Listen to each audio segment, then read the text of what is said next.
गीता 18 के श्लोक नंबर 62 में भगवान स्वयं कह रहे हैं कि अर्जुन उस परमेश्वर की शरण में जा जिसकी कृपा से परम शांति व शाश्वत स्थान अर्थात सतलोक को प्राप्त होगा।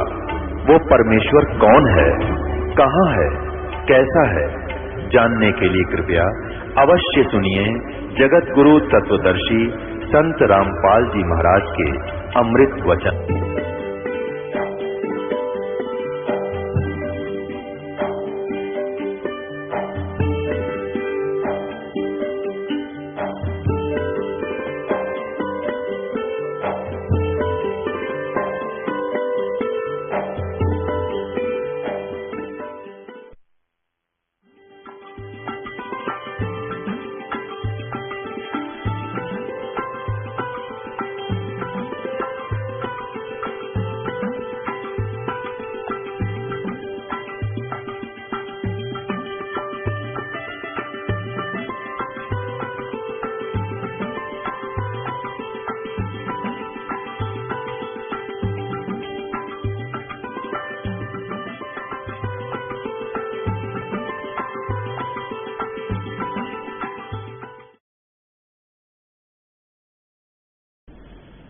तो द्रौपदी ने सोचा महाराज जी नहा रहे हैं, पहले स्नान कर लूं, स्नान करके फिर महाराज जी से चर्चा करेंगे भगवान की, उनसे कहानी कथा पूछेंगे, वृक्ष के नीचे बैठाएंगे।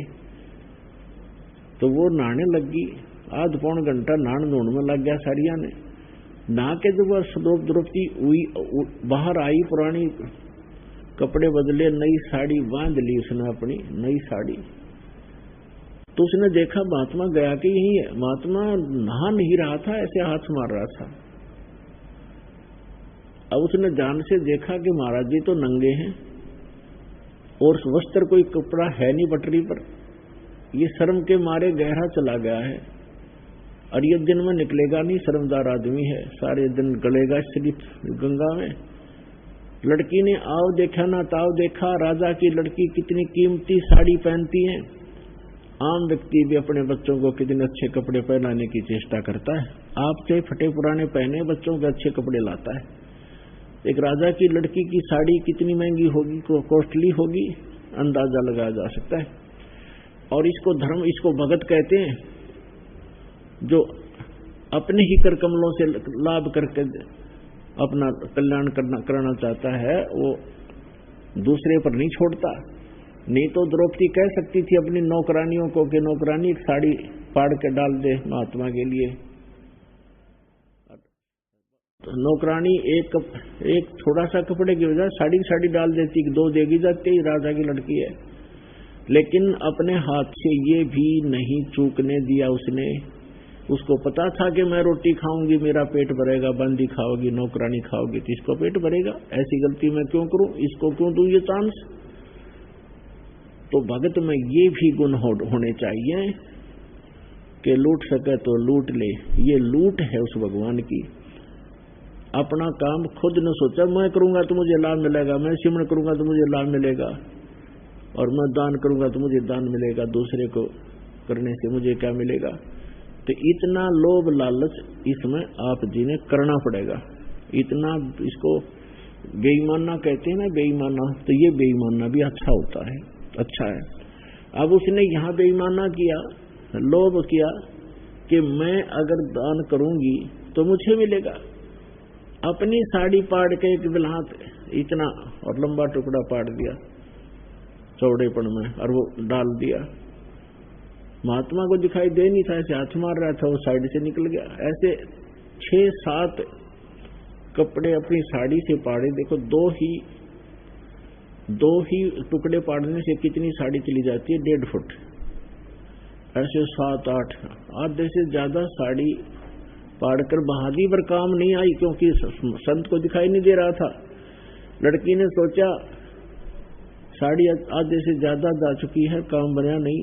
महात्मा ने कहा न दुखी, एक लंबी लकड़ी लाई उठा कर जंगल से, उस लकड़ी का फिर एक और पाड़ी, एक लीर छोटा सा टुकड़ा लकड़ी का लपेटा दे करके महाराज जैसे हाथ मार रहे थे उसका आगे कर दिया।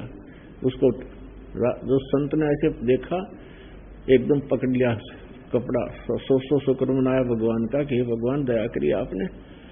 फिर उसने देखा कि ये तो भाई आम कपड़ा नहीं है, ये किसी बहन ने सुनियोजित तरीके से अपनी साड़ी फाड़ कर डाली है। बोली नहीं मुख से, इसलिए नहीं बोली कि कहीं ये शर्मा के और आगे चला गया तो डूब कर मर जाएगा, इतना शर्मदार व्यक्ति है। तो समझ गया, ओ संत जी समझ गए कि ये किसी बेटी बहन ने रहम किया है। अब वो लंगोट बांधते हुए उसी में से धागा सा अलग से पाड़ के तागड़ी की जगह बांधा और उसी से लंगोट बांध कर कहा कि हे बेटी, कौन है तू जिसने आज मेरी इज्जत रखी, मेरा पर्दा रखा। भगवान तेरी इज्जत रखे तेने गणाए दे, बहुत देवा तेरे को। अब कहते हैं साधु बोले सहज सुबह, साध का वचन पलटे नहीं पलट जा ब्रह्मांड। अब क्या हुआ, अब द्रौपदी तो आ गई, जब तो उसको कोई नहीं ध्यान रहा कि ऐसी कुछ होगी, लेकिन उसका उद्देश्य भी ये नहीं था कि मुझे इसका प्रतिफल मिले, लेकिन दान धर्म की नीति अपनी चौकस रखी, उसने अपना कर्तव्य कर्म समझ कर कर दिया। अब यहां परमात्मा कहते हैं देते को हर देत है जहां तहां से आन, और नहीं दिया फिर मांगते फिरियो। परमात्मा सुने नहीं कान। आज एक तो कार में चलता है, एक कागज चुभता फिरता है, दोनों मनुष्य। तो पहले जन्म में उस कागज चुगने वाले ने दान करने का अवसर नहीं प्राप्त हुआ, मनुष्य तो जीवन मिल गया लेकिन दान नहीं किया तो भी अधूरा रह गया। तो इसी प्रकार परमात्मा कहते देते को हर देत है जहां तहां से आन, और ना दिया वो मांगते फिरियो, फिर भगवान सुना नहीं कहा। अब द्रौपदी का विवाह हो गया कि कथा आपको पता है कि दुशासन ने पांडवों ने द्रौपदी को भी दांव पर लगा दिया, वो हार गए जुए में। और द्रौपदी को दुशासन दुर्योधन ने मिलकर भरी सभा में नंगा करना चाहा। भीष्म पितामह, द्रोणाचार्य, कर्ण जैसे बलि, और द्रोणाचार्य तो गुरुजी थे, वो दुष्ट इंसान भी वहीं बैठा। और भीष्म पितामह सारी उम्र बाल ब्रह्मचारी रहा और न्यू के विवाह नहीं कराया मैंने, और अंदर दोष जो का तू, वो बैठा वहीं पर। और कर्ण जैसे योद्धा बैठा। दुर्योधन ने कहा अपने भाई दुशासन से कि इसको नंगा कर दे सभा में, हम तो अंधों की संतान हैं, हमें कुछ दिखता थोड़ा ही है, इसकी बेइज्जती थोड़ी होगी। उसने कुछ ऐसी अपशब्द बोल दिए थे द्रौपदी ने। अब दुशासन द्रौपदी को जब नंगा करने के लिए खड़ा हुआ तो पहले पुण्यात्माओं द्रौपदी ने सोचा था कि मेरे 5 पांडव यहाँ विद्यमान हैं और ऐसे महाबली हैं, ये क्या मुझे नंगा होता देख सकेंगे, इनके हाथ तोड़ देंगे। अब वो वचन से बंद हो चुके थे क्योंकि वो हार चुके थे जुए में। तो उसी समय उन्होंने द्रौपदी ने अपने 5 पांडवों की तरफ देखा दया भरी दृष्टि से कि मेरी रक्षा करो। उन्होंने नीची गर्दन कर ली। फिर द्रौपदी ने कहा भीष्म पितामह, द्रोणाचार्य और कर्ण की तरफ, उनसे कहा कि मेरी रक्षा करो। उन्होंने कोई कुछ भी जवाब नहीं दिया और ऐसे देखते रहे जैसे पत्थर के बुत होते। उसी समय कहते हैं एक भगत बीज था वहां पर,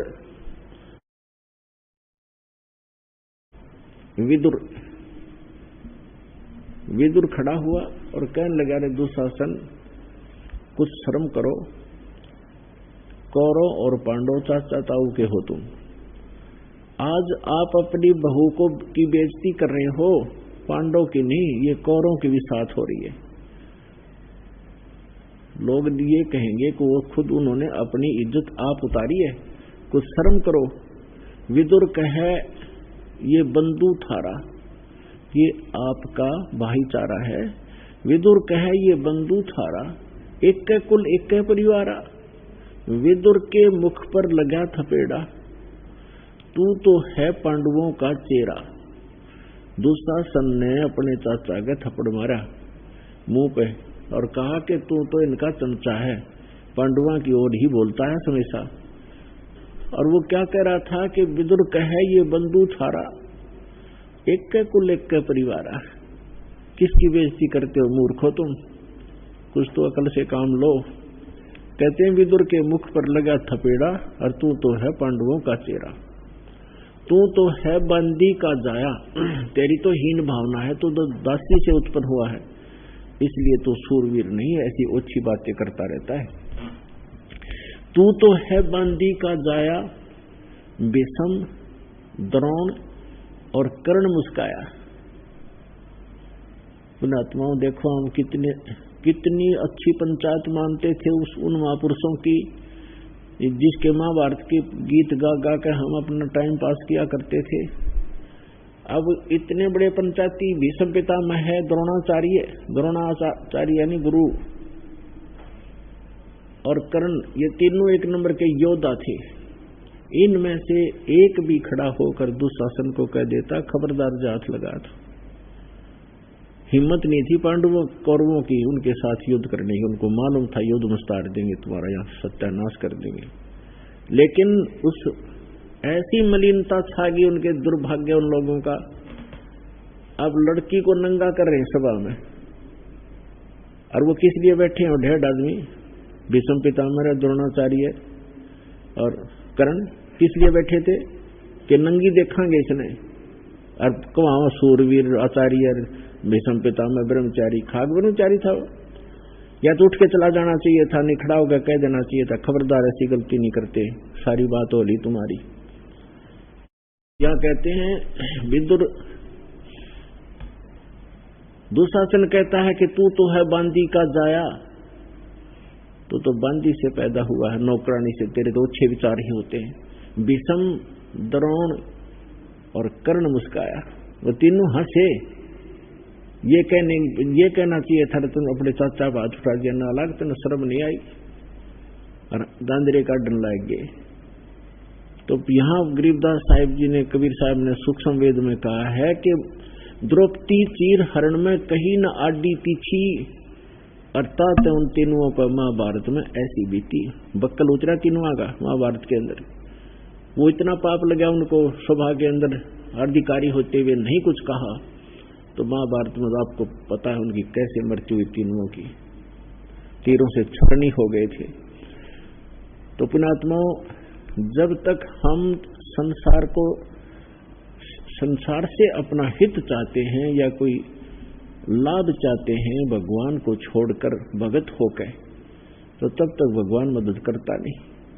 जब तक द्रौपदी ने, क्योंकि श्री कृष्ण जी जो है पांडवों का गुरु था, गुरु जी थे इनके, और परमात्मा जो पूर्ण ब्रह्म है वो पूर्व जन्म के संस्कारों से, आपने गीता अध्याय नंबर 15 के श्लोक नंबर 17 में स्पष्ट पढ़ ही लिया है कि यह जो तीनों लोकों में प्रवेश करके सबका धारण पोषण करता वही है, जिसका जैसा संस्कार है वो देता भी वही है।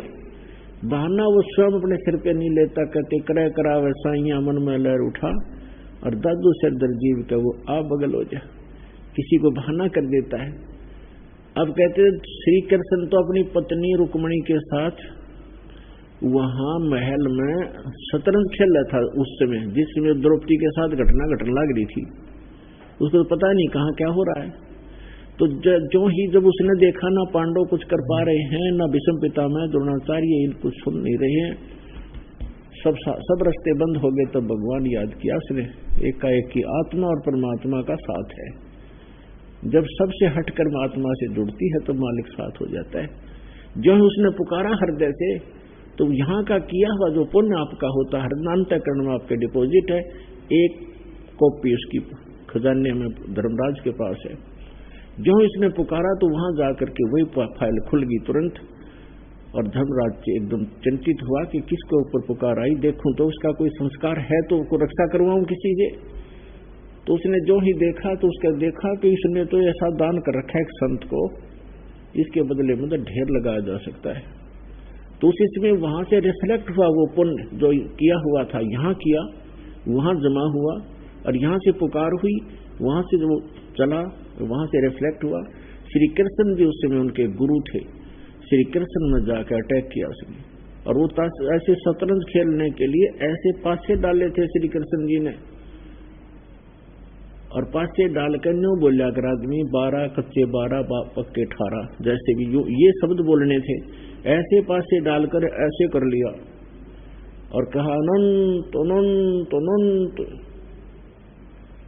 अब कृष्ण नहीं, कृष्ण के अंदर उस परमात्मा ने रिमोट से माल भेज दिया, वहां से कृष्ण आया, कृष्ण वैद्य गुरु था, और वहां से फिर परमात्मा सुख स्वरूप धारण करके वहां पहुंच गए, द्रौपदी के सर के ऊपर बैठ गए जाके।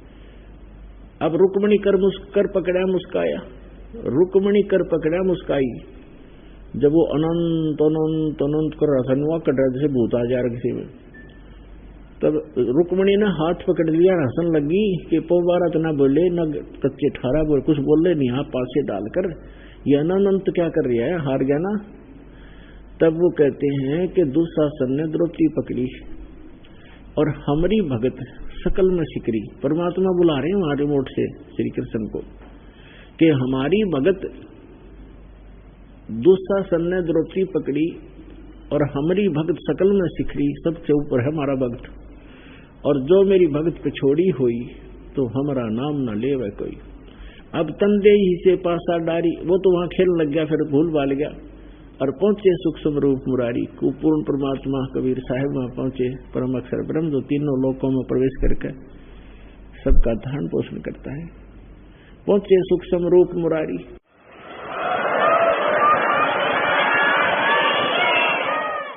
अब खेचत खेच का शीशा सिर पर बैठे हैं जगदीशा। द्रौपदी के चीर बढ़ाए शंख शंखों पार नहीं पाए, द्रौपदी को दीने लीर जाके अंत बढ़ाए चीर। दुशासन थक गया, ढेर लग गया, बहन को नंगा नहीं होने दिया भगवान ने। तो यहाँ कहते हैं देते को हर देता है जहां तहां से आन, ना दिया फिर मांगते फिर यो भगवान सुने नहीं कान। तो ऐसे आपदाएं भी टालता है, पाप का दिया हुआ धर्म पुण्य कुपात्र को नहीं सुपात्र को दिया हुआ।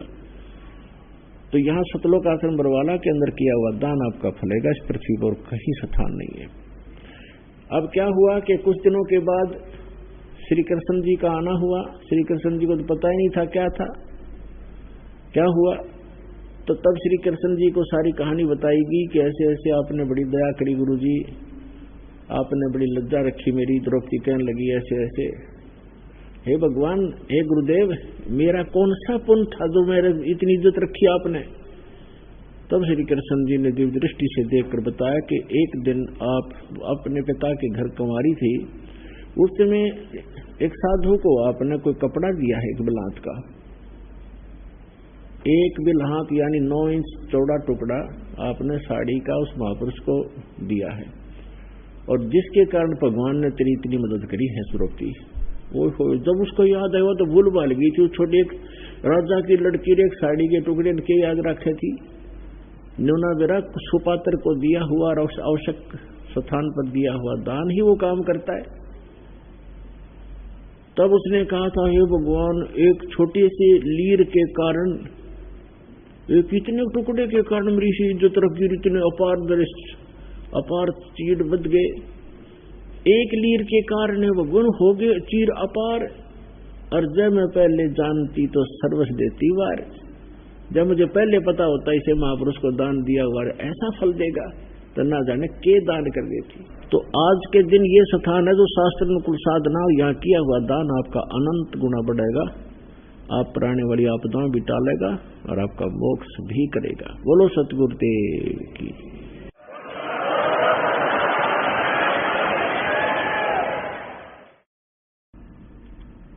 परमपिता परमात्मा पूर्ण ब्रह्म सारी सृष्टि के रचनहार कबीर देव कबीर साहिब जी की असीम रजा से आप सभी पुण्यात्माएं सत्संग सुनने के लिए उपस्थित हुए हैं।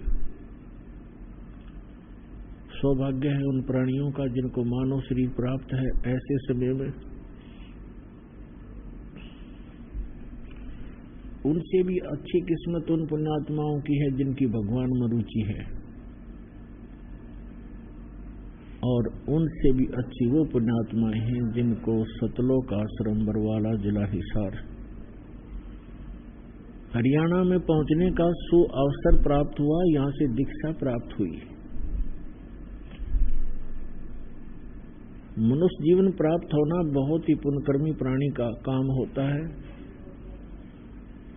और मानव शरीर प्राप्त प्राणी परमात्मा की तरफ रखता है, वो उससे भी अच्छी किस्मत है, उससे भी पुण्यकर्मी है। और जिनको सतगुरु मिल जाते हैं, इस मानव शरीर के अंदर सत्साधना मिल जाती है, तो उनकी किस्मत का कोई अंदाजा नहीं, वो कितनी पुण्य कर्म रखते हैं। जैसे इंग्लिश के अंदर गुड, बेटर, बेस्ट जो होता है, तो गुड तो वो है जिनको मानव शरीर प्राप्त है, और बेटर वो है जो भगवान के लिए भटक रहे हैं, क्योंकि भटकने से कहीं ना कहीं परमात्मा का अवश्य रास्ता मिल ही जाता है। और तीसरे बेस्ट वो है जिनको भगवान का सही मार्ग मिल गया। तो तीसरी प्रकार के पुण्यकर्मी प्राणी आप हो, जो सतलोक आश्रम बरवाला इस जिला हिसार हरियाणा से इस दास से दीक्षित हो चुके हो। क्योंकि लाल को अपनी कीमत का पता नहीं होता, जौहरी जानता है। तो ये दास जौहरी है, ये पारखू बना दिया परमेश्वर ने। और आप उस परमात्मा के हीरे मोती लाल हो, आपको परख रहा है आप कितनी कीमत रखते हो। पुण्यात्माओं, परमात्मा को दयालु कहते हैं, दया का सागर है वो, सचमुच दया का सागर है।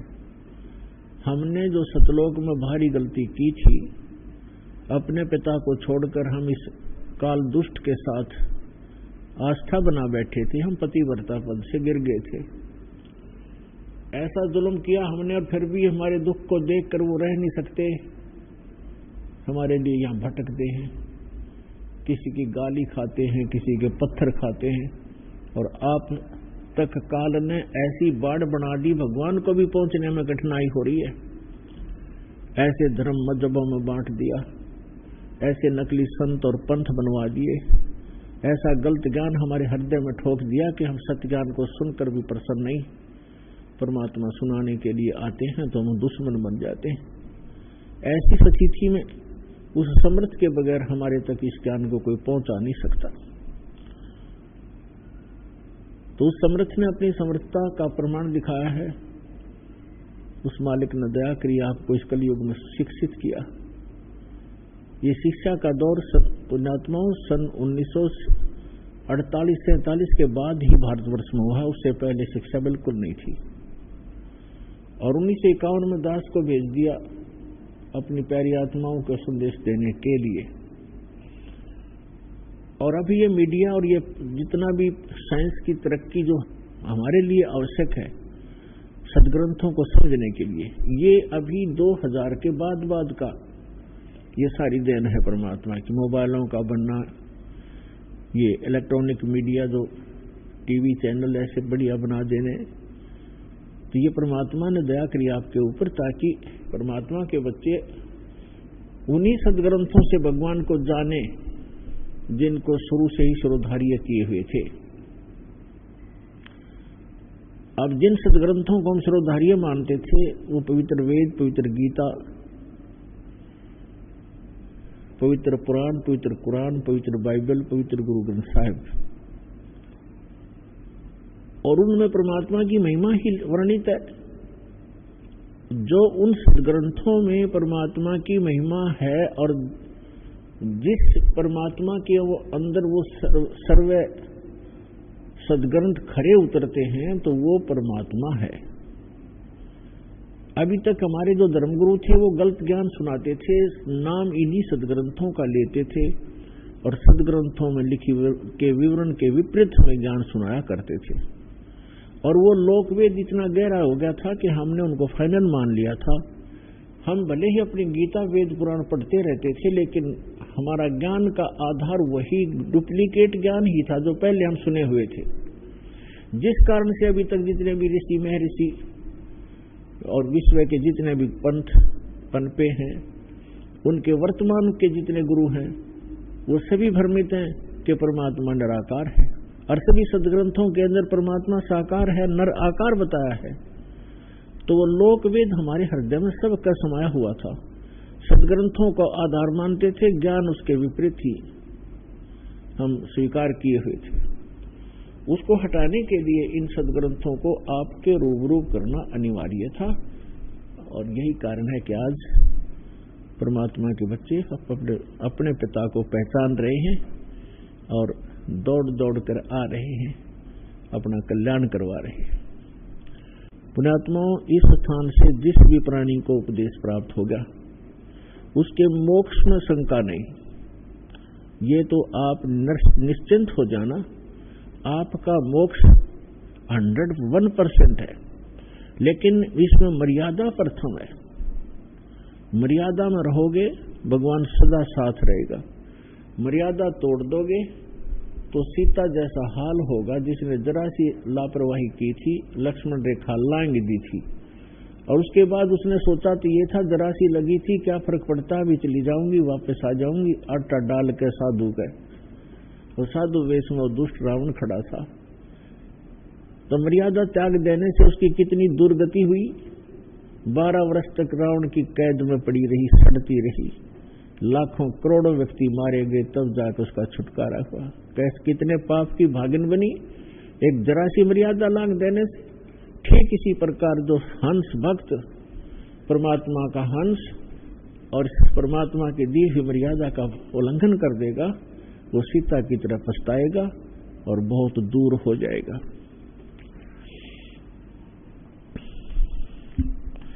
अपने आत्मा मानुष शरीर प्राप्त करके हमें क्या करना चाहिए, ये ज्ञान सत्संग से होता है। और सत्संग में आने से पता चलता है कि मैं कर क्या रहा था और करना क्या चाहिए था।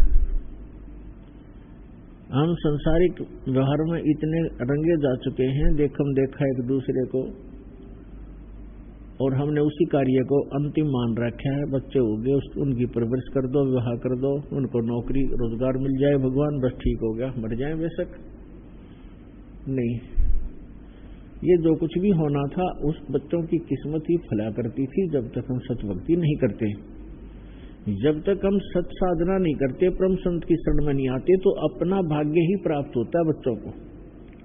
प्रत्येक माता पिता की कोशिश होती है कि मैं अपने बच्चों को अच्छा पढ़ाऊं और ये अच्छे नौकरी प्राप्त करें, इनको सुख हो। लेकिन कितने प्रतिशत बच्चे सफल होते हैं और कितने प्रतिशत फिर वो सर्विस आदि प्राप्त कर पा रहे हैं, जो सभी एक ही उद्देश्य लेकर पढ़ रहे होते हैं। तो इससे सिद्ध है कि उनकी किस्मत ही आगे आड़े आती है जब तक भक्ति नहीं करते। और जिस समय हम सत्साधना शुरू कर देते हैं तो उस समय परमात्मा हमारे भाग्य के लेखों को बदलना शुरू कर देता है। वो समर्थ परमात्मा ही हमारे कर्म के अंक, कर्म के लेख चेंज कर सकता है। उसके अतिरिक्त कोई भी, ना ब्रह्मा जी, ना विष्णु जी, ना शिव जी, ना दुर्गा जी, ना गणेश जी, और न ही ब्रह्म और परब्रह्म हमारे भाग्य को चेंज नहीं कर सकता। जैसा जिसका संस्कार वैसा ही मिलेगा। ठीक है, जो पुण्य करते हैं पुण्य अलग जमा होते रहेंगे, पाप करते हैं उनके पाप अलग डिपॉजिट होते रहेंगे, और दोनों ही आपको भोगने पड़ेंगे। और जब हम परमेश्वर की शरण में आ जाते हैं, सतपुरुष कबीर परमेश्वर जी की शरण में परम संत के माध्यम से, तो फिर हमारे पाप कर्मों का वो नाश कर देता है। वो सक्षम है, वो समर्थ है, और हमारे पुण्य ही शेष रह जाते हैं। जैसे आजकल खेतों में, फसल में खरपतवार का नाश करने के लिए एक ऐसी औषधि तैयार हो गई है कि उसमें सिंचाई करते समय उसको पानी में डाल देते हैं, वो सारी फसल में और सब जगह घूम जाती है। वो फसल को नुकसान आने नहीं करती और खरपतवार को फूंक देती है। इसी प्रकार अब वो औषधि जो परमात्मा ने आके डिक्लेयर की है, सार्वजनिक कर दी है, उस सत साधना से आपके पापों का नाश हो जाएगा, आपके पुण्य बचे रह जाएंगे।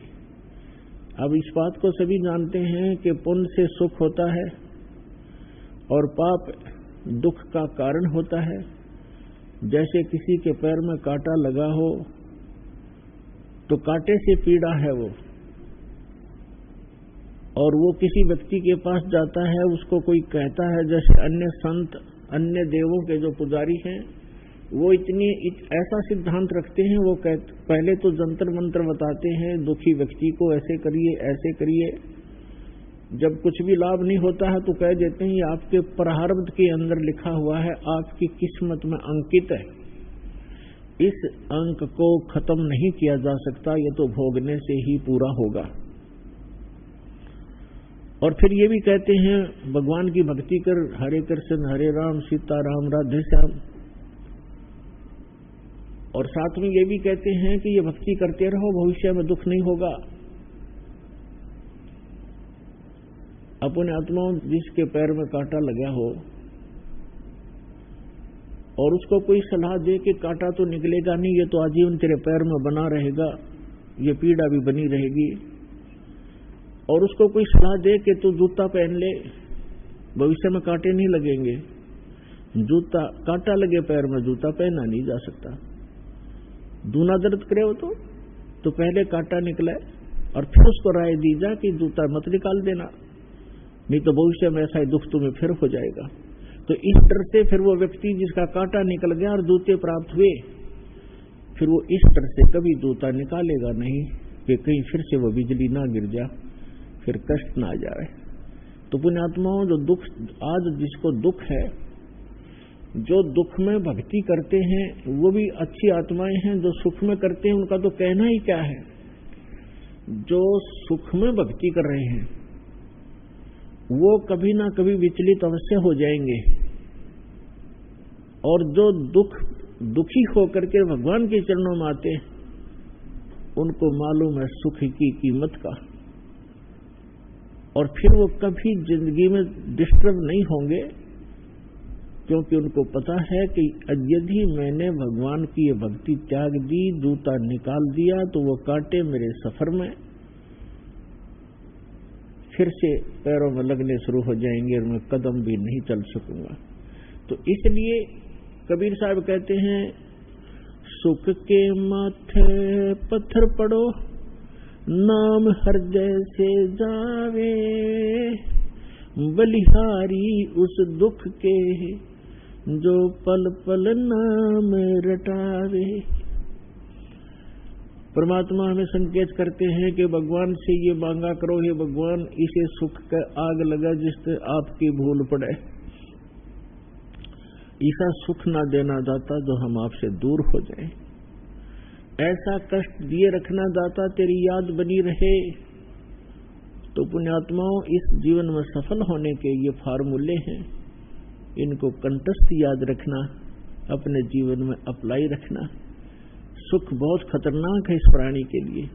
हम सतलोक में महासुखी थे और भगवान भूल गए, इस नकली के साथ लग गए। इसने क्या दिया हमारे को? यहाँ ये दिया, कुत्ता बनाया, कुतिया बनाई, गधे बनाए, गोबर खिलाया, किसी के कैंसर, किसी की टांग कट गई, किसी की आंखें फूटी पड़ी हैं, कोई सड़ रहा है, कोई तड़फ रहा है, कोई टेंशन से, कोई हानि से दुखी, कोई किसी कारण से। तो ये दिया इसने हमारे को, और हम अपने समर्थ को छोड़ दिया क्योंकि सुखी थे हम।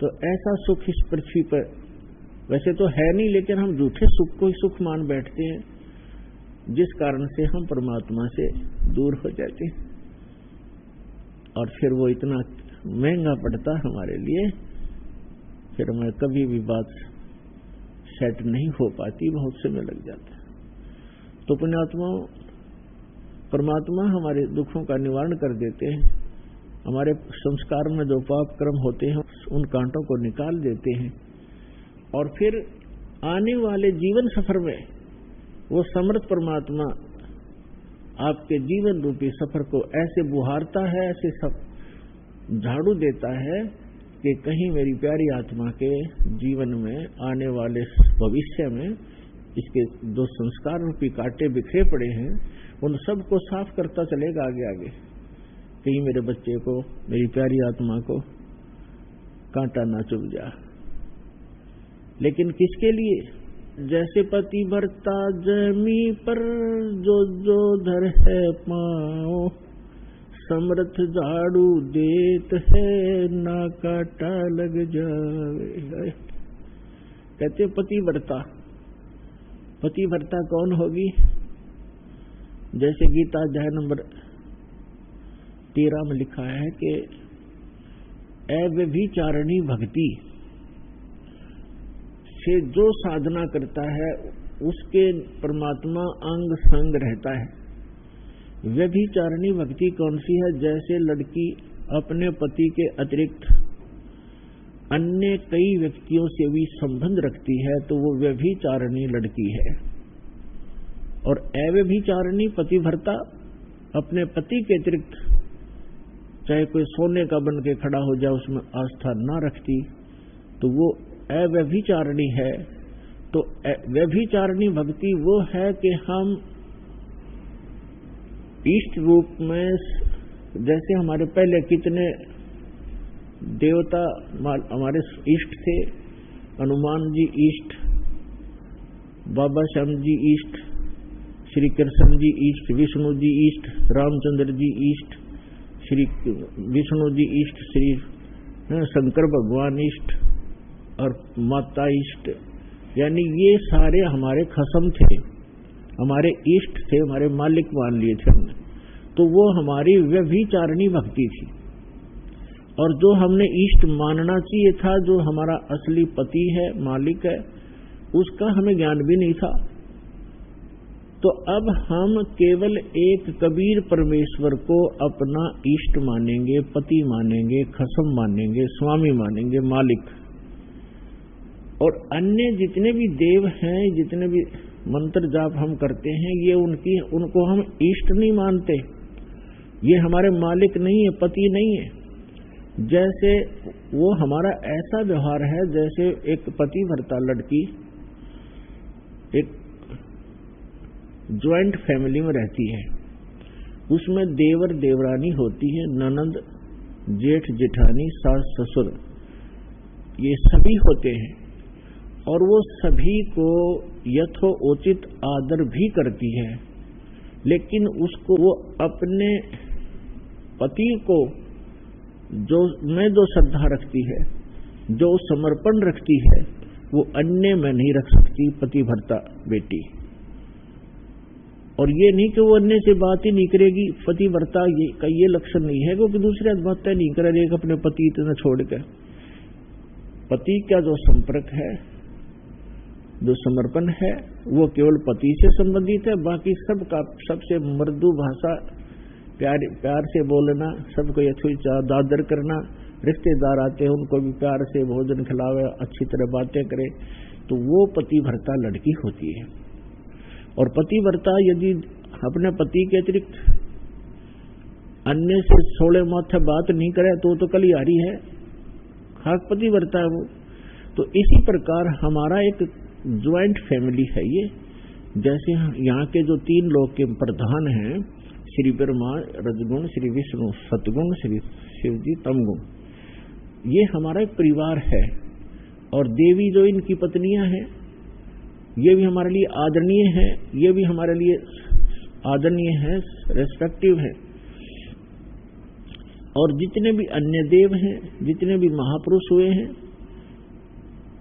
तो वो हमारे लिए सब एक आदरणीय होते हैं। सबके साथ एक बहुत ही अच्छा व्यवहार रखना चाहिए हमारे को, तब हम इस ज्वाइंट फैमिली में सुख से रह सकेंगे और पूरे परिवार में शांति भी रहेगी। लेकिन हम इष्ट हमारा एक ही रहेगा। जैसे पतिव्रता लड़की सबसे प्यार भी करती है, जैसे बहन ननंद से, छोटी बड़ी से उसी सतर का, और देवरानी और जेठानी, जेठ और देवर से, सास ससुर से सभी प्यार से रहती है। और ऐसा लगता है सबको अपनी सी लगती है सबको। और जिस समय वो अपने पति के, जब वो अलग होते हैं, ज्वाइंट फैमिली जो फिर भिन्न भिन्न होते हैं, न्यारे होते हैं, फिर देखा उसका वो किसमें आस्था थी उसकी, उसके हिस्से में, उसके बाटे में जो भी सामान आवेगा सारे ने उठा लेगी, चम्मच भी ना छोड़ दे उनकी तरफ, और अपने पति के साथ उस मकान में चली जाएगी जो उसके बाटे में आया है। तो उस दिन पता चला वो किसकी पूजा कर रही थी, तो पूजा पति की कर रही थी और सत्कार सभी का करना होता है। इसी प्रकार जब हम अपने सतलोक जाएंगे, हमारा पति कबीर देव है, मालिक है, हम उसकी आत्मा है, और यहाँ जब तक हम यहाँ रहेंगे सभी देव हैं, ये यहाँ के, इनसे हमें बहुत सा काम है, क्योंकि जैसे प्रधानमंत्री का व्यक्ति और हिसार में